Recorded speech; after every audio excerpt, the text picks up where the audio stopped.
Any questions before we get started? So where were we? Parity operator. We were talking about the parity operator. We're going to talk about the parity operator because one of the issues, one of the interesting things about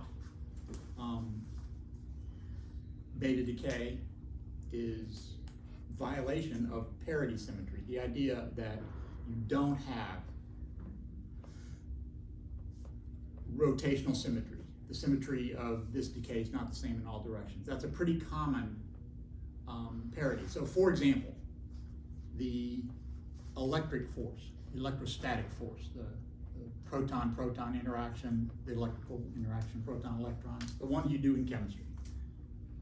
Is that the same under a parity operation? So what does it mean to parity operation? You invert all your axes. There's actually a picture of that, I think, in Iceberg. He shows the axes. Do you have it? 1616. Perfect. Figure 1616. And so you invert all three axes. Incidentally, you go from a right-handed to a left-handed system. What do I mean by that? Look at that picture and tell me what I mean by going from a right-handed to a left-handed system.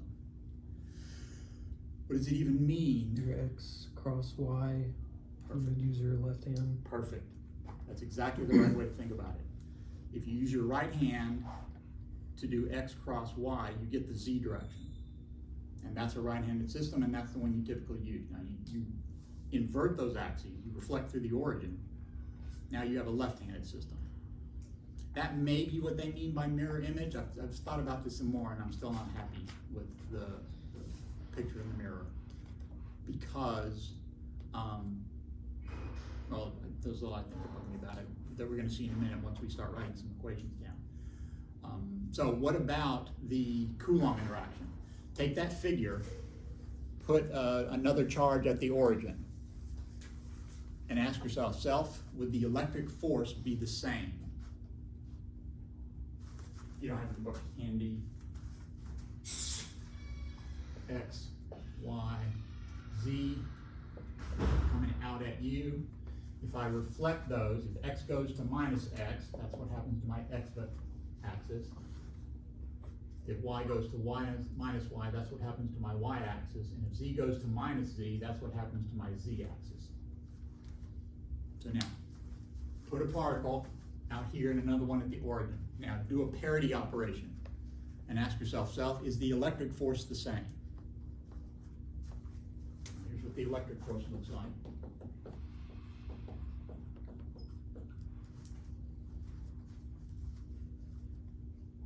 Nodding, getting some people nodding. Yeah, right? There's nothing in there that cares whether I call this positive X or this positive X. And so that's an example of a force that obeys parity, right? This interaction, the Li and Yang came up with, we're thinking about beta decay, and you're looking at Fermi's model and said, oh, you know what? We could look for parity decay here. What you have to do, though, what we talked about was you got to get that temperature down, way, way down. About around a millikelvin or so. You've got to get it to a really, really small temperature. What happens then is most of your dipoles are lined up with your magnetic field. So you now have an established direction. In your NMR, the temperature is really, really high compared to that energy difference. And so you've got mostly half your molecules in one state and the other half in the upper state. You have an ever so slight, tiny, tiny little difference between them, and that's your signal. That's what you're looking for, that tiny little difference between them. To get that down below, you've got to drop that temperature a lot, and I'm going to refer you to a figure in a second. And so once you've established that direction, once you now have all your nuclei pointing in one direction, you now can look for where's the electron. Does it come out in all directions equally, or is there a preference? And if there's a preference, that's a violation of parity symmetry. So, to talk a little bit about the parity operator. Parity operator, like every operator in quantum mechanics, tells you to do something. What is the momentum operator? And I'm not gonna do that. Because I'm gonna use P for the parity operator, and if I use P for the momentum operator, this is even worse than it already is. It's another good art, simple. There you go. Never mind. Operators tell you to do stuff. So we talked about the momentum being a derivative. So what is momentum? What is the momentum operator in quantum mechanics? It tells you take a derivative of the wave function. What is the kinetic energy operator? That was the one that told you take two derivatives of the wave function. Look at the curvature. That tells you about the kinetic energy. So operators tell you to do something to your wave function. Remember I said that the wave function tells you everything you need to know? Operators are how you make it tell you stuff. So the parity operator says, hats mean operator, they also mean unit vector, that's not my fault.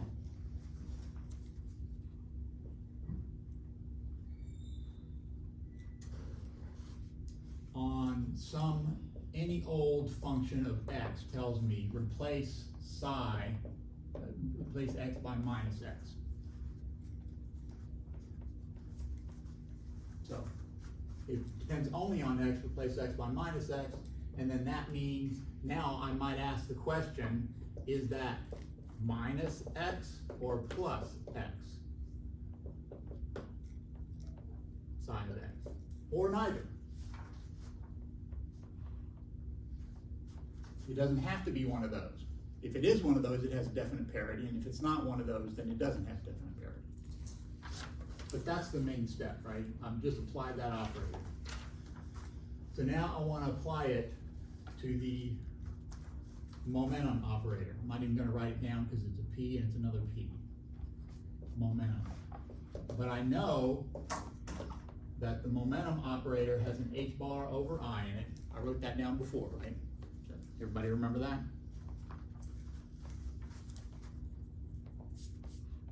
And this now tells me to take a derivative with respect to x, project that along the x-axis. Everybody knows what x-hat means? X-hat is the unit vector in the x direction. You might have seen that as an I-hat. You may also have seen this the mathematician way, where you just have parentheses and you write them in a row. And I don't like that. I think this recommends itself.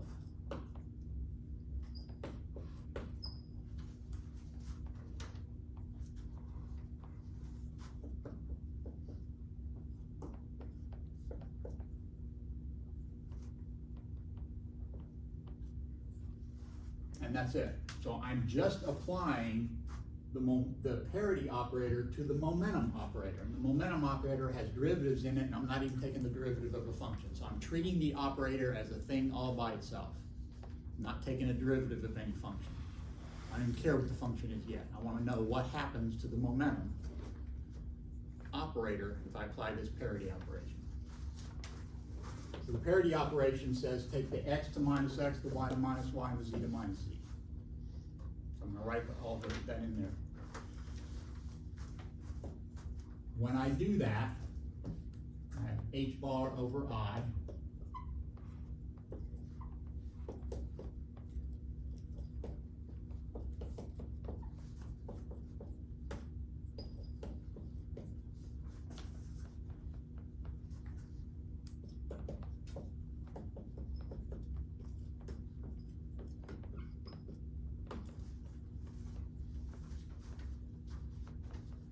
I can use the chain rule, I can think about how to do that, I can be really, really careful, or I can be sloppy and careless like a physicist and say that that's just a minus sign that come outside of there and come outside out front. Mathematician would make me be very, very careful about that because these are operators, and no, it's a legitimate beef. I'm not making fun. I'm just saying we get away with stuff that we should not get away with. One of the things we get away with is, an example is the Dirac delta function. Mathematicians lost their minds when he did that, because how do you integrate a function that exists at only a point? You can't. You can't. What he did was completely improper. He got away with it because it worked. And that's what physicists do. We get away with stuff we shouldn't get away with. That's just an example. of when you need to be careful and we aren't. Minus sign comes out, minus 8 bar over I. This whole thing has a name. I call it the gradient operator. That's what this is. And if you haven't seen that before, it's okay, but that whole bracket thing is called a gradient operator. So what's happened to the momentum?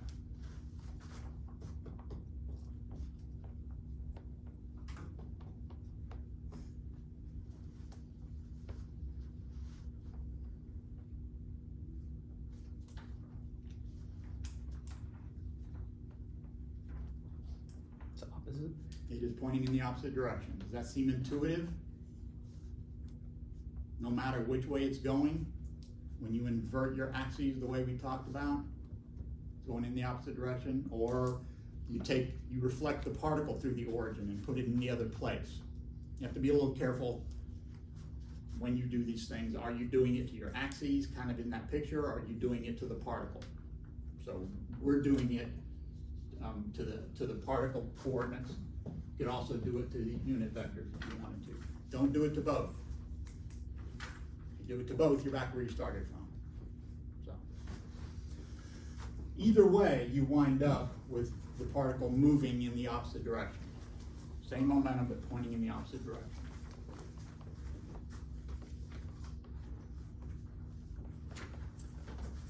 Now I want to apply this to angular momentum, P hat onto L.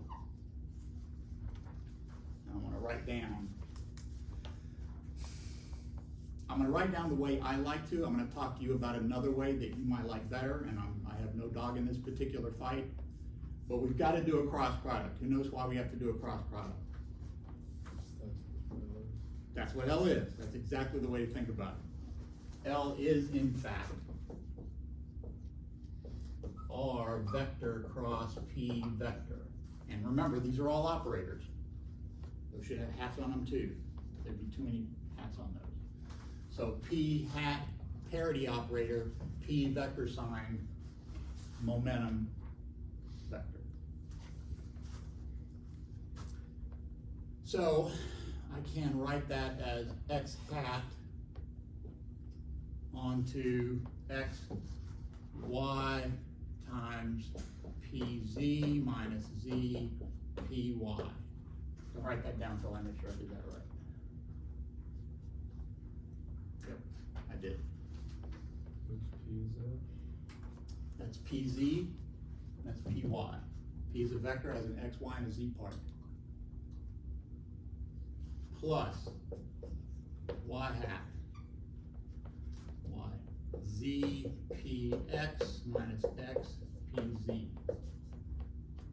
Plus Z hat Z X PY minus Y PZ. Again, these are all operators. All those P's are really derivatives.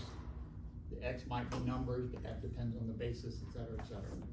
A lot of stuff hiding under the hood.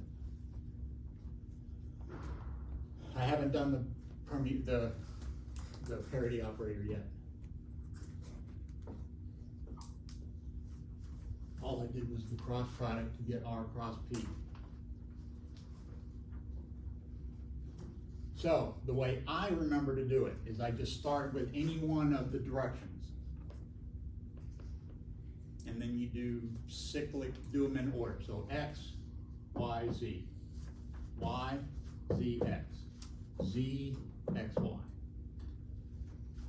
And if you have Y, P, Z minus Z, P, Y. These are always interchanged. Another way you may have seen it, and if you have not seen this and don't like it, put it out of your mind. Another way to do a cross product, to be able to write out a cross product in component form, is this. Your first vector, second vector, and then you do like a fake determinant. You've seen that before? Okay. So if you do that, block out that one, YZ minus ZY, and so on. You write all those out, you'll get that. Again, I'm not concerned, whichever of those you find that you like better. Now, I'm gonna do the parity operations. I'm gonna have x hat. What happens to y when you apply the parity operator? I get a minus y. What happens to pz when I apply the parity operator?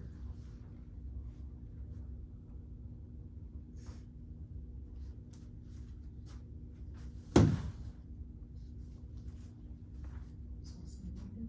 Say again? It's also negative. Also negative. What happens to the z when I apply the parity operator to it? Negative. Minus z. What happens to py when I apply the parity operator to it? Also negative. Negative. So quantum mechanics isn't nearly as hard as they say.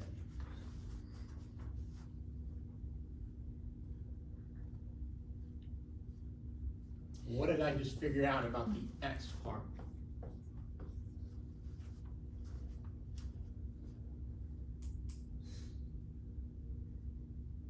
It's the same. Not different, right? I get the same result. This is x, L sub x. That's the x component of L. Didn't change. You should go through these, and if it's easy, it won't take long, right? It's not beneath you. Just go through there and make sure that you see how that happens. Think about each step. Don't just put minuses in. Think about what's happening, and what you wind up with is L not changing under a parity operator.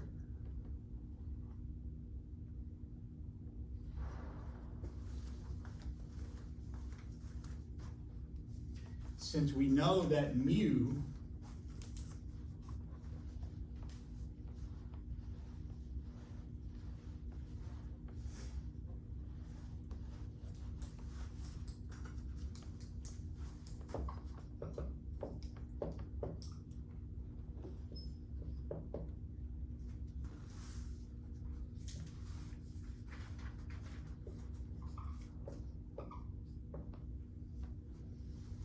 L doesn't change, neither does mu.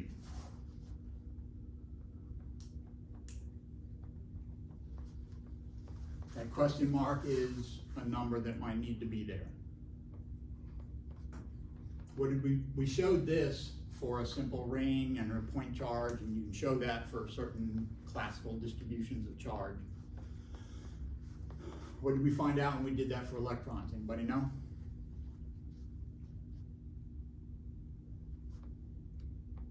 We model electron as a ring.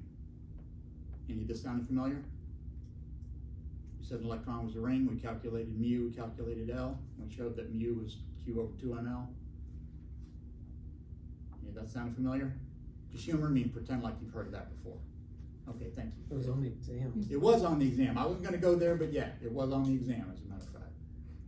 So. You had made some. I wasn't sure if I knew it because there was a part of it that I had gotten wrong, so Okay.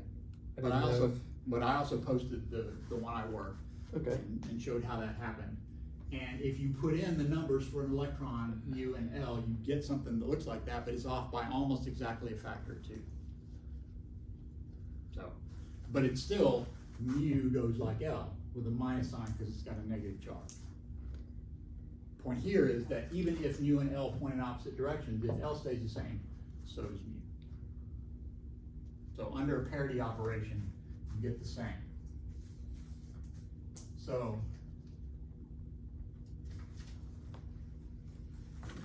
the parity of the electrons, the momentum of the electrons is reversed.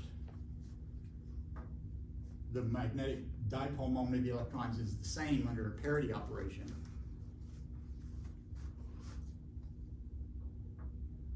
And so, in order to be symmetric under parity, you ought to be able to see electrons in all directions. Or at a bare minimum, see just as many up as down.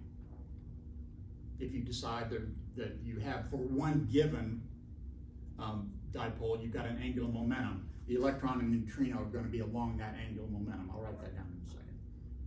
But if the dipoles are pointing in random directions, when you do your experiment, your electrons are going to come out in random directions. If you line them all up, then the electrons ought to either go up or down. We're going to see how you got to conserve angular momentum. So they're either gonna be with or against.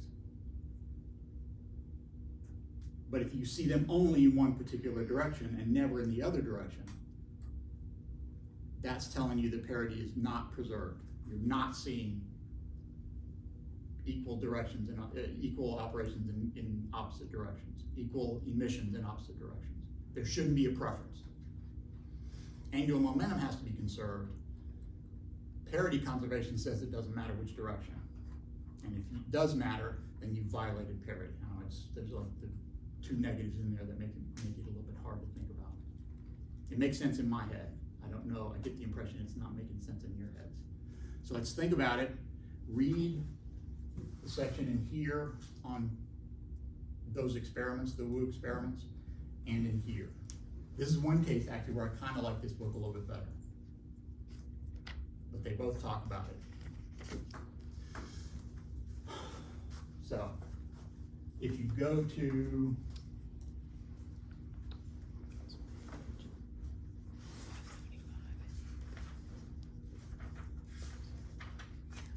on page 122 of Dunlap, he shows a graph of decays as a function of magnetic field. Magnetic field is stronger this way. So over here, you have very comparatively few decays in one particular direction.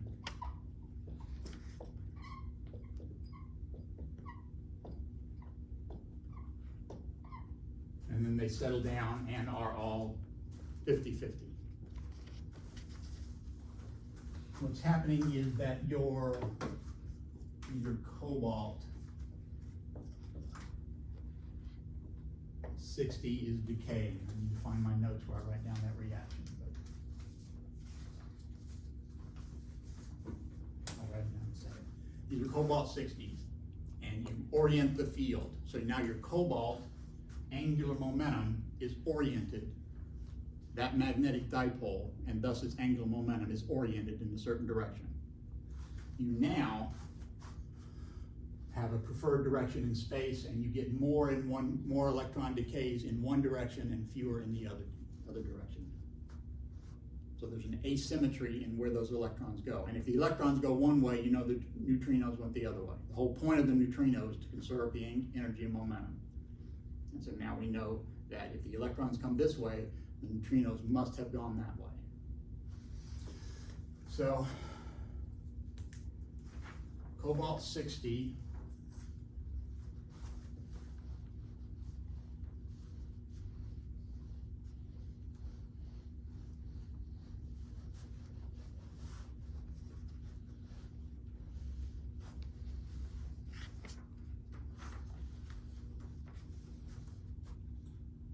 you have cobalt 60, and in my notes now I'm putting it over there. I don't know if I should. Goes to nickel 60 plus an electron plus an anti-electron neutrino. This has 5 plus. J equals 5 plus. Everybody remember when we were writing those that way? What was the 5? That was the total orbital angular momentum. All the spin, all of that added together. That was the J. What was the plus? That was even parity. That's the ground state. Remember that picture with all the little lines and the little gaps, and you had to count the protons and figure out where you were on it? Okay, that's what I'm talking about. So go there, look at cobalt 60. Goes to nickel, nickel 60, 4 plus. So what is the spin state of these? Well, they're both fermions, so you know what their inherent spin is. What's the inherent spin, angular momentum of an electron? 1/2. 1/2. What's the inherent spin of any electron neutrino? 1/2. Also 1/2. How can I combine a spin 1/2 and a spin 1/2? You can either add them together. Yep. Subtract them. I can either add them together or subtract them. I could have either S equals 0 or S equal One. 1. And which state do I have here? S equals 1. If I have S equals 0, that's even bigger news. Because if S were 0, what could you tell me about the total angular momentum in the final and initial states? So that was lost. Different, yeah, and that would be wild. That would be the headline. That's not the headline, S equals 1, even though I'm not sure on what basis they know that for sure. Not sure how you measure the spin of the neutrino once it comes out. I know how to measure the spin of an electron when it comes out. I can figure out what direction it's going. I don't know how to find this one. But if I go ahead and assume that this isn't the only example anywhere of J not being conserved, then this has got to be in the spin 1 state. That means they're aligned.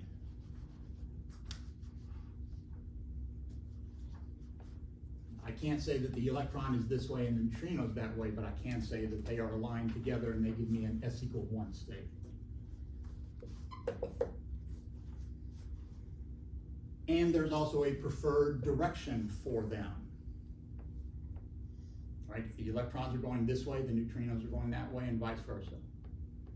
So, one of them will be traveling in the same direction as its L, and the other one will be traveling opposite the direction of its, sorry, not L, S. One of these will be traveling with a momentum P, a velocity V, in the direction of its spin. The other one will be traveling in a direction opposite that. Got to conserve angular momentum. Got to conserve linear momentum and energy. And they've got to add, so these two spins have to be, quote, in the same direction. So if they're going in opposite directions and spinning the same way, then one has to be moving with its spin and the other must be moving against its spin.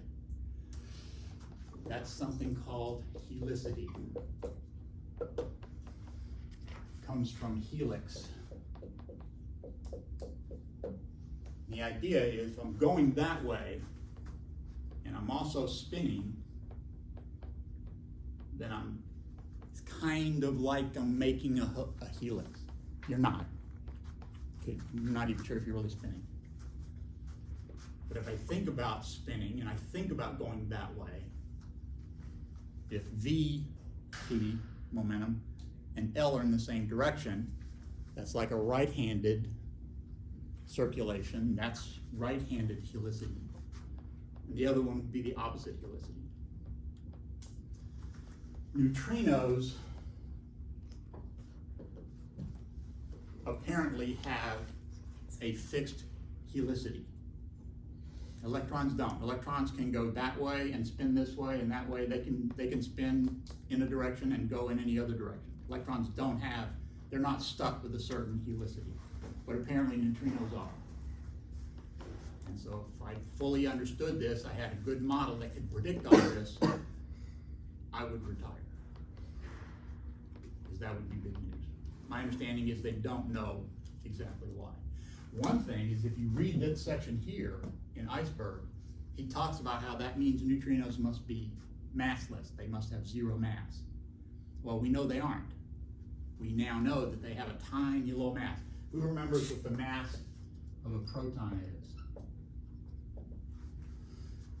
Roughly. Well, in nuclear class, it has a mass of about 1 GeV per c squared. What is the mass of a neutron? About the same. About the same. In fact, in nuclear class, we're getting close to a place where neutrons and protons are really the same thing. They're different states of the nucleon field. What about the mass of an electron? It's different, right? It's a lepton, so it's not made out of quarks. It's like 1 mega electron volt. Yep. It's close to 1. It's actually about a half. And anybody know what people speculate the mass of a neutrino is?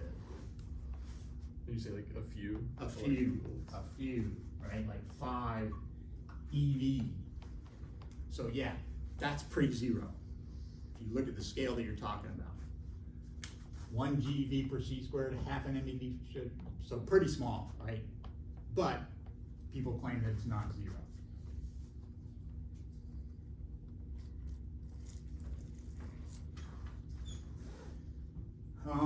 In my notes, I say that the way this worked out, the neutrinos are right-handed, and because of this parity violating decay, the electrons are left-handed in this particular decay, but they aren't necessarily.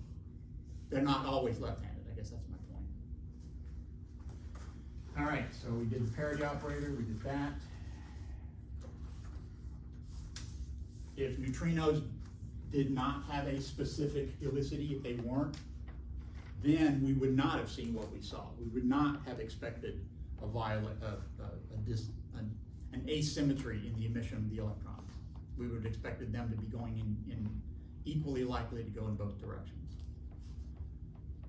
So it's the apparent handedness of neutrinos that makes for that decay. I have in my notes to do another example of, even I'm not going to do it. We got time, so everybody take a deep breath. Bat air out. So, done. Talked a little bit about alpha decay. I didn't do like a full quantum mechanical version of it, but I do that in quantum, so you may see that ultimately anyway. They talk about an alpha particle tunneling out of a nucleus, and so I did do it, and I'm not going to do it now. So we talked about alpha decay in a lot of terms. We talked about beta decay in some depth. I'm going to talk a little bit about gamma decay. And let me check.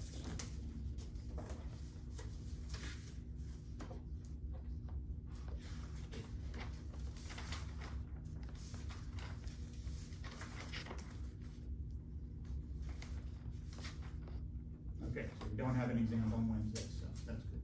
On Thursday. Do you have this?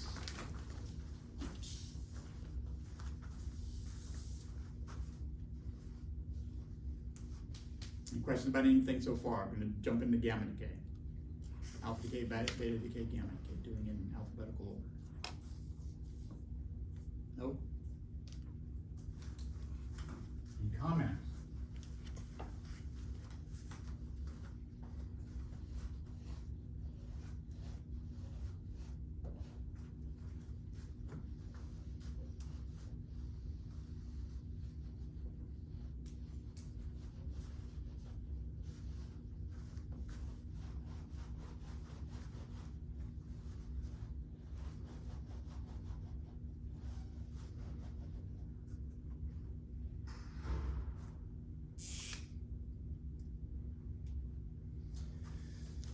So,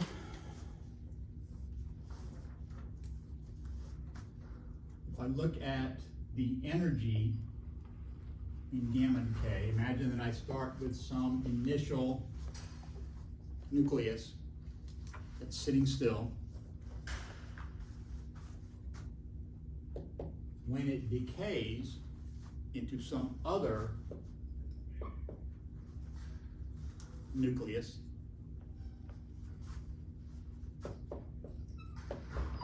there will be an energy taken away by the gamma ray, the electromagnetic wave, and an energy associated with the recoil. So this starts off sitting still, so there's no kinetic energy. The only energy that's there is in its mass. That final product has a final, the final state of the nucleus has a mass that is presumably different from its initial value, differing by whatever energy is taken out by the electromagnetic wave plus whatever energy is in the recoil of the nucleus. So everybody understand what I'm writing there? I'm just writing those down.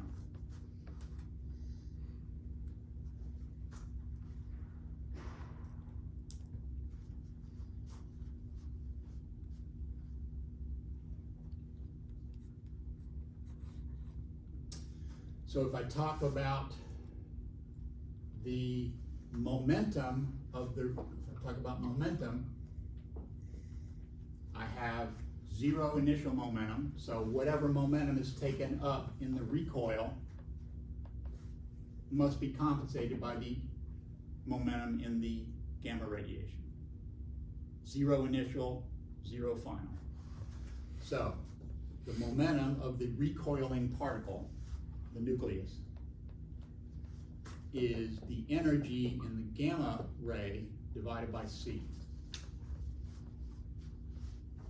And that's, you get that from Maxwell's equations and however you get it. But that's a product of electromagnetic radiation. The momentum of electromagnetic radiation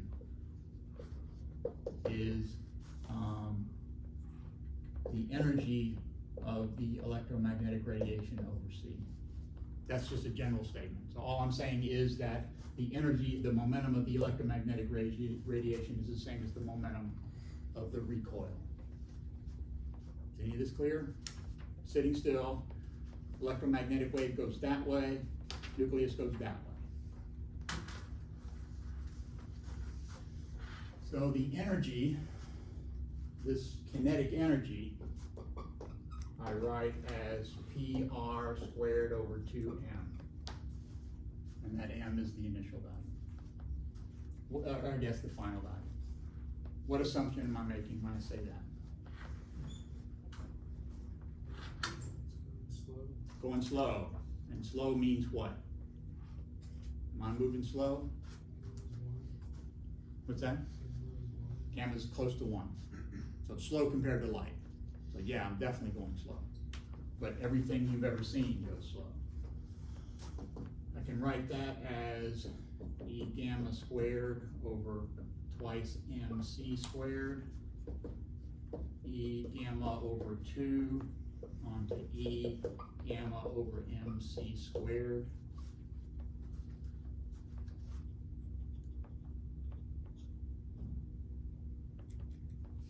This is huge. This ratio is small. So what I conclude from that is that the energy of recoil is much, much less than the energy of the electromagnetic wave. This is the energy in the gamma radiation. That's the rest energy of the part of the nucleus.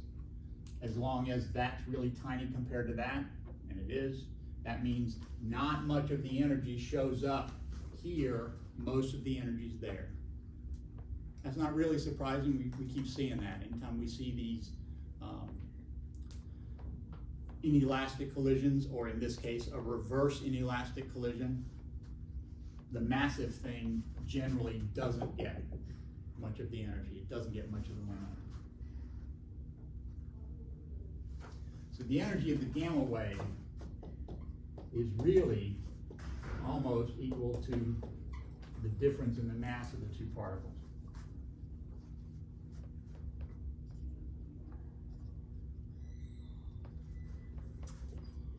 When cobalt 6027 goes to nickel 6028, it leaves the nickel in an excited state.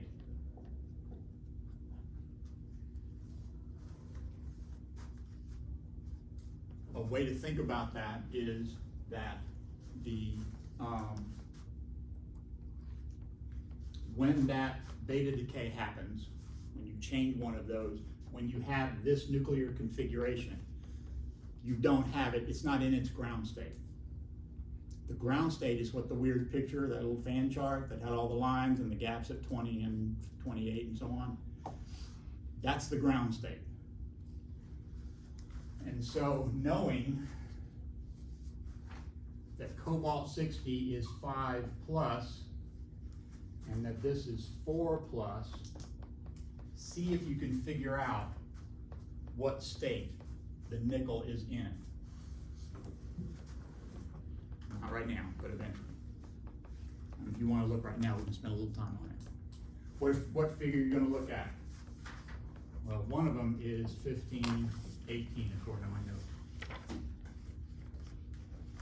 1518 and that same family chart.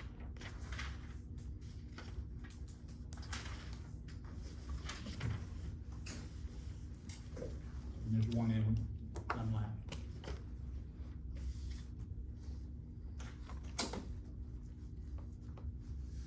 Nickel.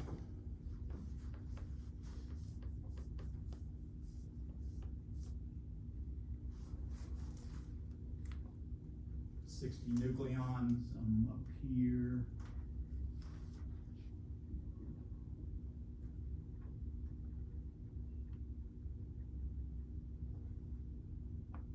What's the ground state? Go ahead and do that. Look at that. If you have that figure, look at it and find the ground state. Here's what I find. 28, you're in 1 F7 halves for the protons, and there's 60, 50, 40, 32, 2p3 halves. So you're 7 halves for the protons and 3 halves. Neither of them is 4. So if you're in a 4 plus angular momentum state, that means your nucleons are in higher states. You're not in the ground state.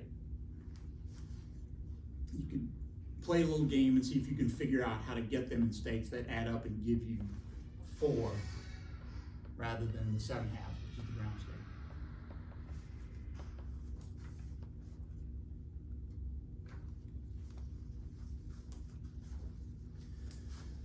So if beta decays,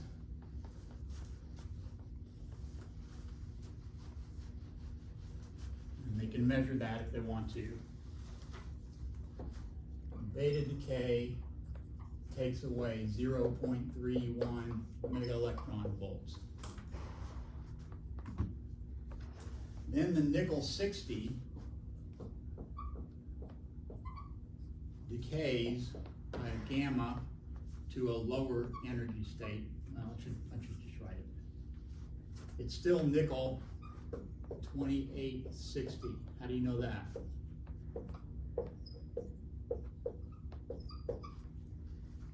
It's not losing any electron or changing the number, changing the nucleon ratio. Yeah, this doesn't have any charge, right? It's not a beta decay because you've got to take away some of the charge. This doesn't have a charge, so I can't change the number of protons. It has a tiny energy compared to the recoil, the energy of those. So I can't take an entire nucleon and turn it to something, because that would be half of, a GeV, 1 gig electron volt of energy, and the gamma ray doesn't take that out. So this first one is 1.17 mega electron volts. That's the energy state. This one is 1.33 mega electron volts.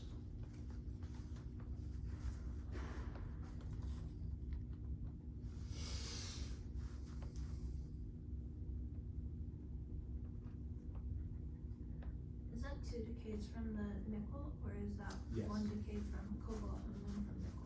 The cobalt is the beta decay, and that's the one we talked about a little before. So that's a beta decay to go to nickel. The point is the nickel then decays twice, and nobody comes and goes, nobody changes. So all they can do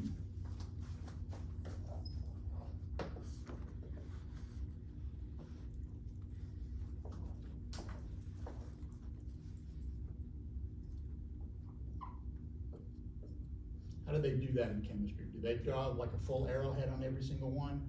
Mm-hmm. Okay, We good. do like the little spear kind of thing. Okay, good.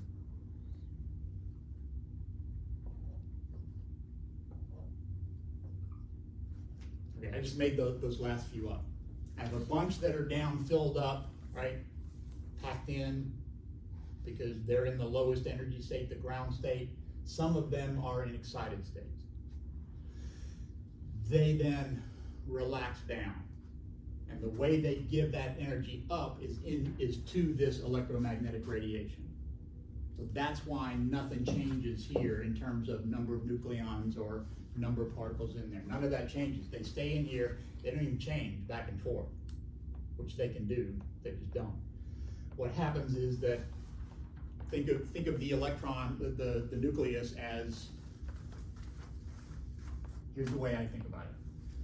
Normally, the ground state is spherical if you can get it. Now, you can't necessarily, but you get it to the j equals 0 state.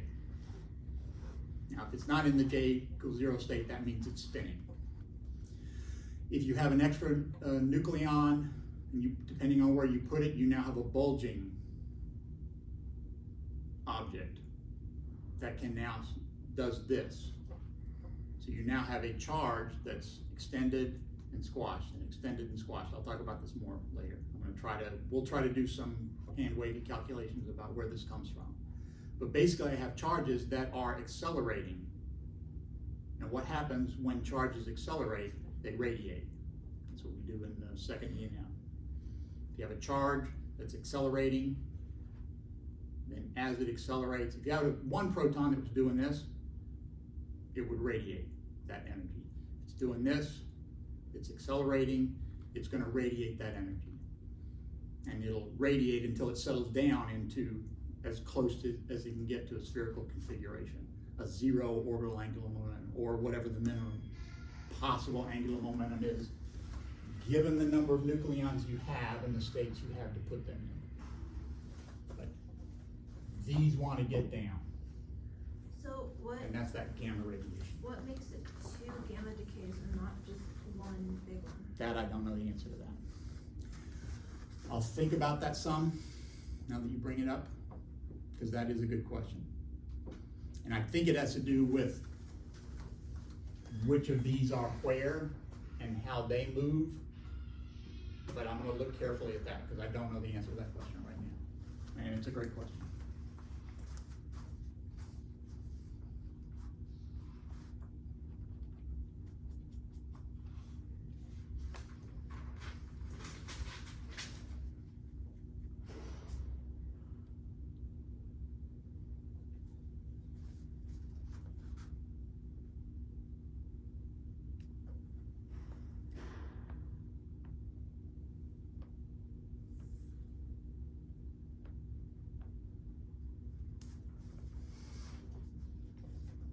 So if I look at, I'm gonna find those intermediate states.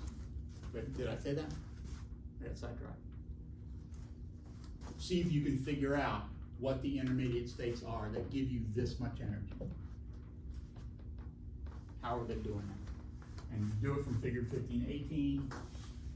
I'll tell you a little bit about what I tried to do, how I tried to think about it.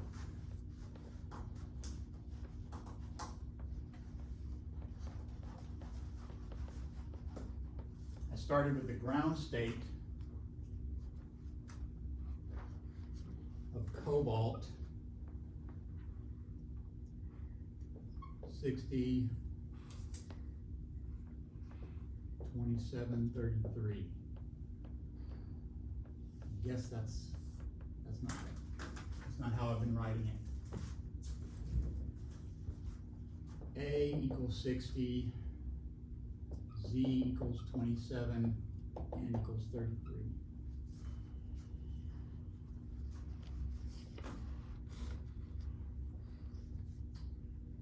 So for the protons, 27,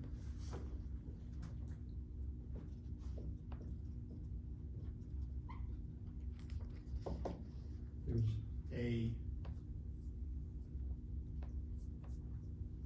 I'm filled up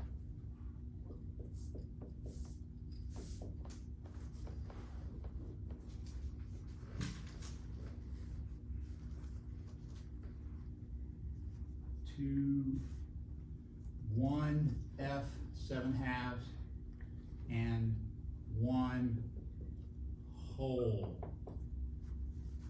I'm going to tell you what I mean by whole in a second.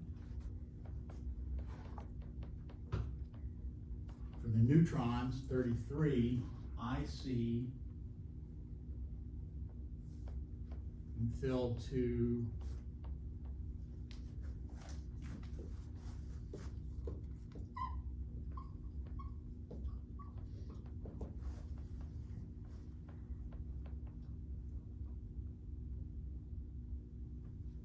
1 F5 halves.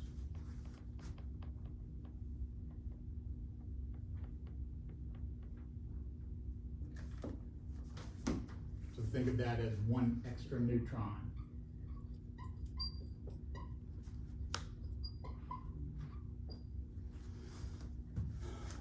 This one has slots for 8.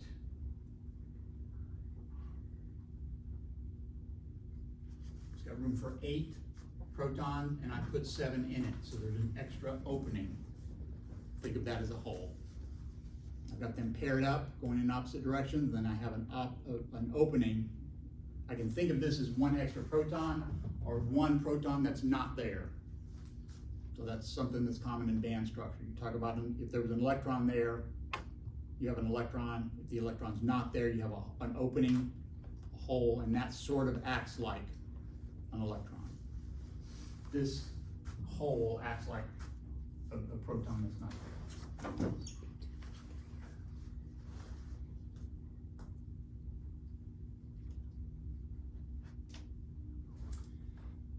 For Dunlop, I got a slightly different configuration. If I use Dunlap's figure 5-12, Because you had 33. So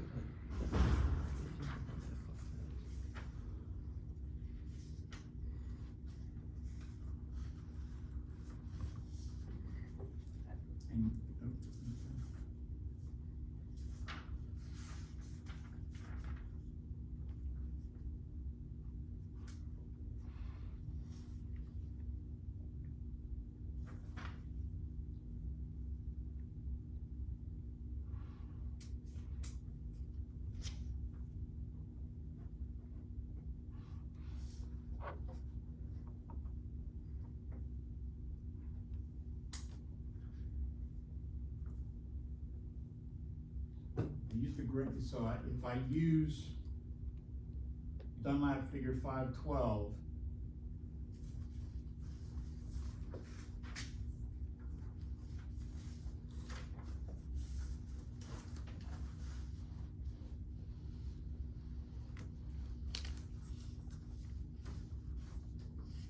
protons are in 1 F7 halves. There's 7 in there, there's room for 8, so there's a hole.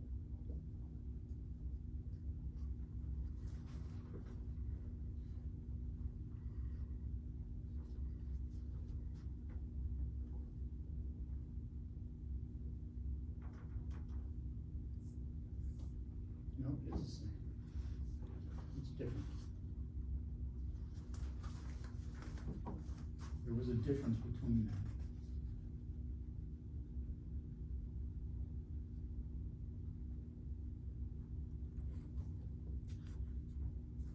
I can't see what was different. There is some difference in ordering, but not for these.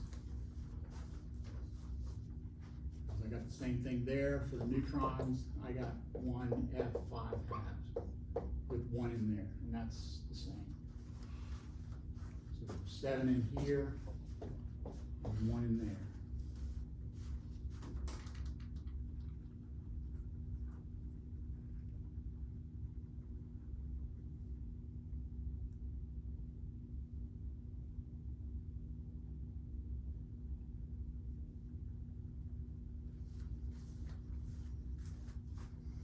So then I calculated the angular momentum, and the angular momentum should be 7 halves and 5 halves, and you should get you can either add those together and get 6, or subtract them and get 1,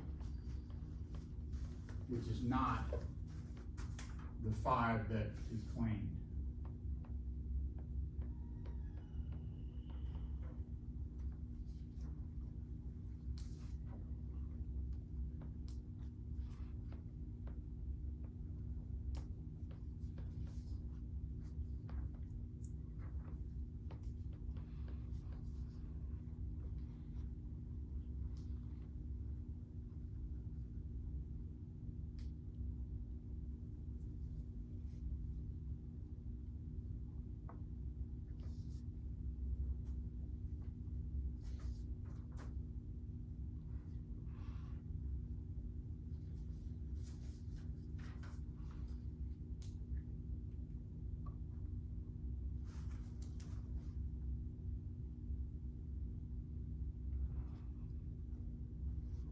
So basically what I did is I found, I do not get 7.5 plus 5 is 6, 12 over 2 is 6. I get 6, now I'm lost. In the cobalt decay, the cobalt starts off as 5. I calculate the ground state as 6, so I don't understand that. I don't understand where the +1 is coming from.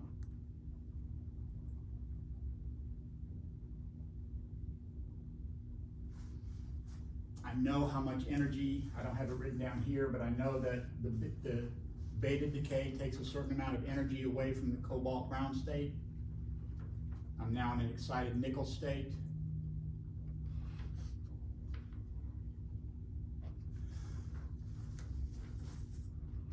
One thing to look at while you're looking at those states is that gamma decay requires an angular momentum change of 1.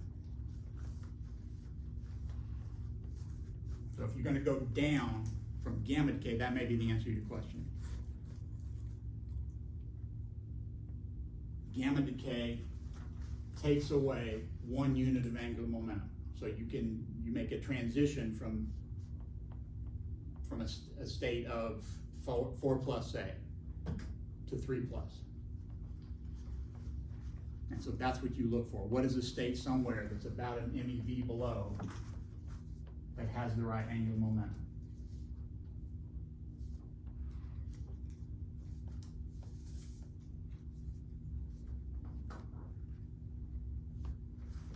So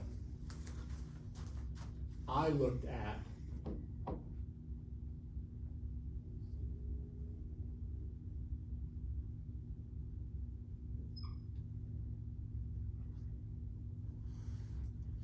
one F7 halves to one F5 halves, which is my nickel state.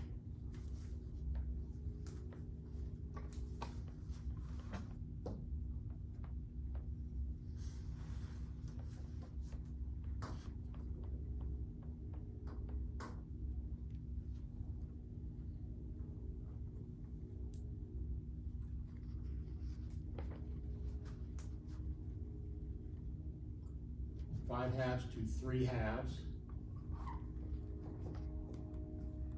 That's a delta J of 1. And then to 1 F7 halves. And that's a delta J of 2.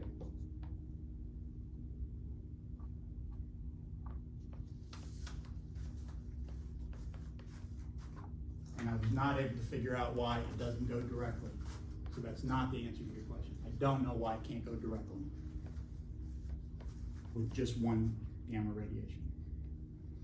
Because that should be stronger. This is a delta J of 1, so that should be, that's a so-called dipole radiation. I don't want to get into dipoles and quadrupoles and all that. That's a dipole. That should be more likely than a quadrupole. And I don't know why you can't go straight to that one.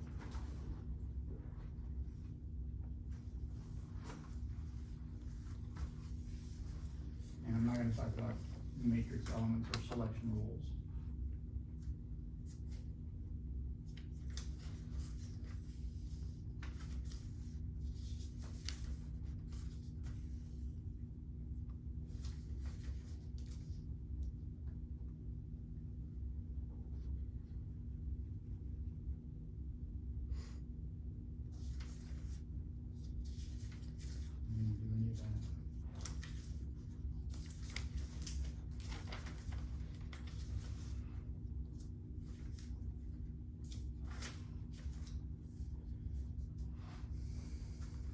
I want to talk about that, but I don't want to do all of that calculation.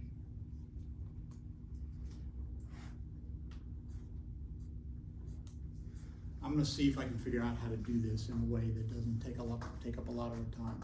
I'm going to think about your question. I'm going to think about doing a better job of this.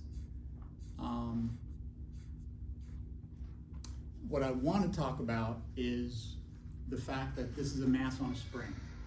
When I have the ground state, it's spherical. If I squeeze it, if you think about it, if I squeeze it and the volume stays the same, the volume term in the mass formula stays the same. Remember, that was A sub V A. You're not changing that. But you are changing the surface term. And the surface area gets bigger, so you've raised the energy. When you squish it and make it into an oblate sphere, you've now raised the energy. You've increased the surface, so it's not in its ground state anymore. Same thing happens when you pull it out like a football. You've increased the surface, you've raised the energy. You're not as well bound anymore. And so the force that pulls you back into a sphere, that always can be made to look like a mass on a spring. Anytime you're near a point of equilibrium, if you disturb it from the equilibrium, you can write the force that brings it back as the force of mass on a spring. Taylor series expansion, keep only one term. It now looks like that. Have I done that in here? Write a restoring force for any force. I'll do that. I want to say yes.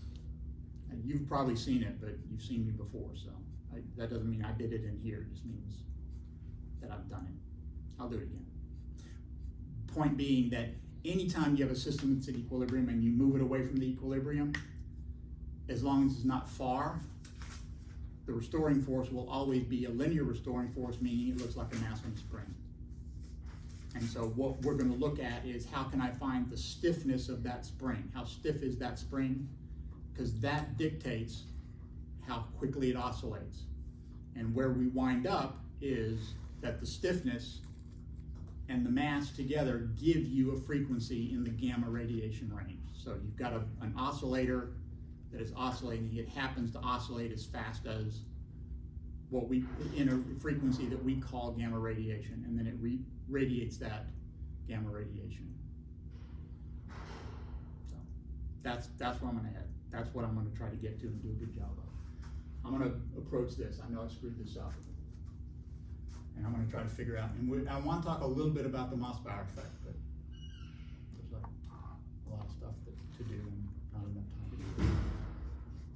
So, looking at the gamma decays of cobalt, Mossbauer effect, mass on a spring. That's what I'm gonna try to put together.